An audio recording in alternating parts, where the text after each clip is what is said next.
தமிழக வெற்றி கழகம் அப்படிங்கிற கட்சியை தொடங்கிய விஜய் தன்னோட முதல் தேர்தலையே ஆட்சியை பிடிக்கிறது கஷ்டம்தான் அப்படிங்கிற மாதிரி பல கருத்துக்கள் வந்தாலும் சரியான கூட்டணியில் சேர்ந்தார் அப்படின்னா நிறைய சீட்டுகளை ஜெயிச்சு அரசியலில் ஒரு மாற்றத்தை உண்டாக்கலாம் அப்படிங்கிற மாதிரியும் பல கருத்துக்கள் பார்க்கப்பட்டாலும் இப்போ சமீபத்தில் விஜய் எடுத்திருக்க ஒரு முடிவு என்ன அப்படின்னா விஜயோட தலைமையில் தான் தாவேகாவோட தலைமையில் தான் கூட்டணி அமையும் அப்படிங்கிற விஷயம் இப்போ அரசியல் வட்டாரத்தில் மிகப்பெரிய சலசலப்பு உண்டாக்குறது மட்டும் இல்லாமல் 2026 தேர்தல் காலத்தை சூடு பிடிக்க வச்சிருக்கு. அவர் தன்னோட முதல் தேர்தலில் 15லிருந்து 20% வாக்கள் பெறுவார் அப்படின்னும், ஆனால் எத்தனை தொகுதிகளில் வெற்றி பெறுவார் அப்படிங்கிறது உறுதியாக சொல்ல முடியாது அப்படின்னும் அரசியல் விமர்சகர்கள் கூறி வராங்க. அதே நேரத்தில் அடுத்த 5 வருஷங்கள் அவர் கட்சியை துடிப்பாக நடத்தி வந்தார் அப்படின்னா 2031 அவர் முதலமைச்சராக ஆக அதிக வாய்ப்பு இருக்குது அப்படின்னும் பலர் கருத்து தெரிவித்து வராங்க. இப்படி இருக்கும்போது தொலைக்காட்சி விவாதம் ஒன்றில் பேசிய அரசியல் விமர்சகர் ஜீவசகாப்தம் விஜயோடைய அரசியல் நகர்வு குறித்து ஒரு புதிய கோணத்தை முன் வச்சிருக்காரு. அவருடைய கூற்றுப்படி விஜய்க்கு ஆட்சியை பிடிப்பது முதன்மையான நோக்கம் இல்லை அப்படின்னும் அவருடைய இலக்கு திமுக கூட்டணி மட்டும்தான் அப்படின்னும் தெரிவிச்சிருக்காரு.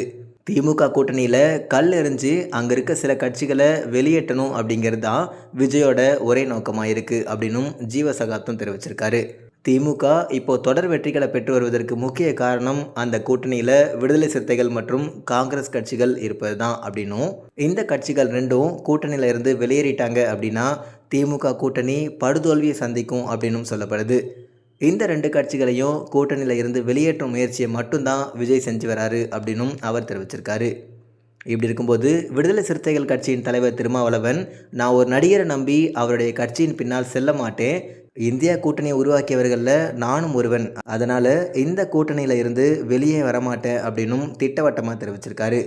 காங்கிரஸ் கட்சியும் திமுக கூட்டணியில் இருந்து வெளியேற வாய்ப்பில்லை அப்படிங்கிறதால விஜயோடைய இந்த திட்டம் பலிக்காது அப்படின்னும் அவர் கூறியிருக்காரு.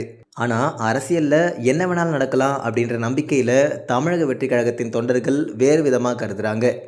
திமுக கூட்டணியில் இப்போதைய நிலவரங்களால் கடும் அதிருப்தியில் இருக்கும் திருமாவளவன், ஒருவேளை திமுக கூட்டணிக்கு பாமக வந்தால் நிச்சயமாக வெளியேறிடுவார் அப்படின்னும், அப்போது தமிழக வெற்றி கழகத்தோட கூட்டணியாக இணைய தயங்க மாட்டார் அப்படின்னும் தெரிவிக்கிறாங்க.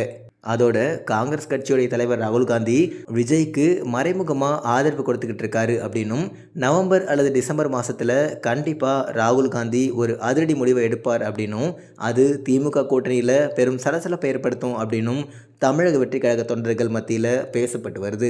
ஜீவசகாப்தம் சொன்னது மாதிரி விஜய்க்கு ஆட்சி பிடிப்பது நோக்கம் இல்லையா, திமுக கூட்டணியில் குழப்பத்தை உருவாக்குறது மட்டும்தான் அவருடைய நோக்கமா, அப்படி இல்லைன்னா திமுகவில் இன்னொரு வாரிசான உதயநிதி ஸ்டாலின் வளர்ச்சி பெற்றக்கூடாது அப்படிங்கிறதுக்காகவும் ஸ்டாலினோட திமுகவுக்கு ஒரு முற்றுப்புள்ளி வைக்கிறது தான் அவரோட உண்மையான நோக்கமா அப்படிங்கிற மாதிரி பல கருத்துக்கள் சமூக வலைத்தளங்களில் வைரலாக பேசப்பட்டு வருது.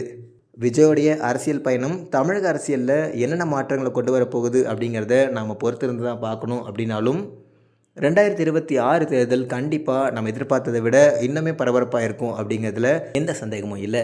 இதை பற்றின உங்கள் கருத்துக்கள் என்ன அப்படிங்கிறத மறக்காமல் கமெண்ட்டில் போடுங்க. இதை மாதிரி மேலும் பல விஷயங்களை உடனுக்குடன் தெரிஞ்சுக்கணும் அப்படின்னு நினச்சிங்கன்னா மறக்காமல் ஃப்ரூட் மிக்சர் சேனலுக்கு சப்ஸ்கிரைப் பண்ணுங்கள்.